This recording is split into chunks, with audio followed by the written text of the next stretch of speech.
तुमच्या गावात कुठे हातभट्टी दारू सुरू असेल किंवा बेकायदा दारू विक्री होत असेल आणि त्याची माहिती प्रशासनाला दिली नसेल तर आता त्याची मोठी किंमत गावातील सरपंच, ग्रामसेवक, पोलीस पाटील आणि तलाट्यांना मोजावी लागू शकते.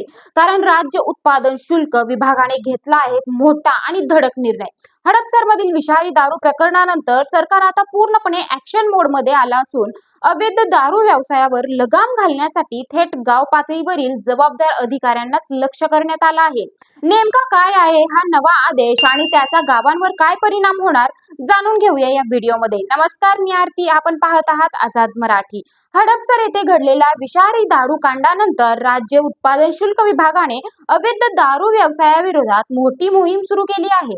या मोहिमेअंतर्गत गावातील हातभट्टी दारू निर्मिती, वाहतूक आणि विक्री बाबतची माहिती लपवली गेल्यास संबंधित सरपंच, ग्रामसेवक, पोलीस पाटील आणि तलाठी यांच्यावर थेट शिस्तभंगाची कारवाई करण्यात येणार आहे. प्रभारी जिल्हाधिकारी गजानन पाटील यांच्या निर्देशनानुसार उत्पादन शुल्क विभागाने या संदर्भातील नोटिसा बजावण्याची प्रक्रिया सुरू केली आहे.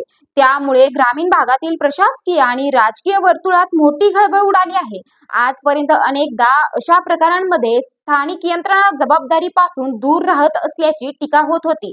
मात्र आता गावाच्या हद्दीत घडणाऱ्या अशा बेकायदा प्रकारांची जबाबदारी थेट स्थानिक प्रशासनावर निश्चित करण्यात आली आहे. नव्या आदेशानुसार गावात हातभट्टी दारू तयार केली जात असल्याची, विकली जात असल्याची किंवा तिची वाहतूक होत असल्याची माहिती मिळाल्यास ती तात्काळ उत्पादन शुल्क विभागाला देणं बंधनकारक असेल. माहिती दडपल्याचे किंवा दुर्लक्ष केल्याचे आढळल्यास निलंबनासह कठोर शिस्तभंगाची कारवाई होऊ शकते.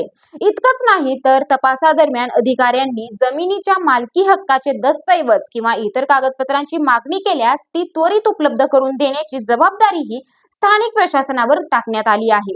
प्रशासनाने आपल्या नोटीसमध्ये महाराष्ट्र दारूबंदी अधिनियमातील तरतुदींचा उल्लेख करत अवैध दारू तयार करणे किंवा साठवणे हा अजामीन पात्र आणि गंभीर गुन्हा असल्याचे स्पष्ट केले आहे.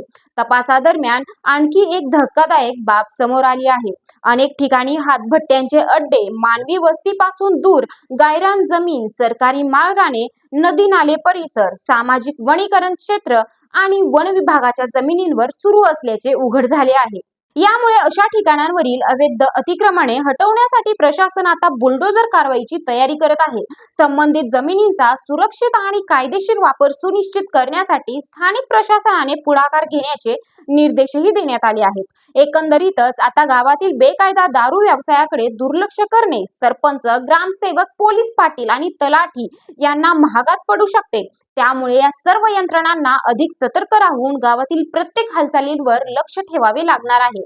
तर मित्रांनो, राज्य उत्पादन शुल्क विभागाच्या या नव्या निर्णयामुळे गाव पातळीवरील जबाबदारी आणखी वाढली आहे. तुम्हाला काय वाटतं, या निर्णयामुळे अवैध दारू व्यवसायावर आळा बसेल का? तुमचं मत आम्हाला कमेंटमध्ये नक्की सांगा. व्हिडिओ आवडला असेल तर लाईक करा, शेअर करा आणि अशाच महत्त्वाच्या बातम्यांसाठी आमच्या चॅनलला सबस्क्राईब करायला विसरू नका. धन्यवाद.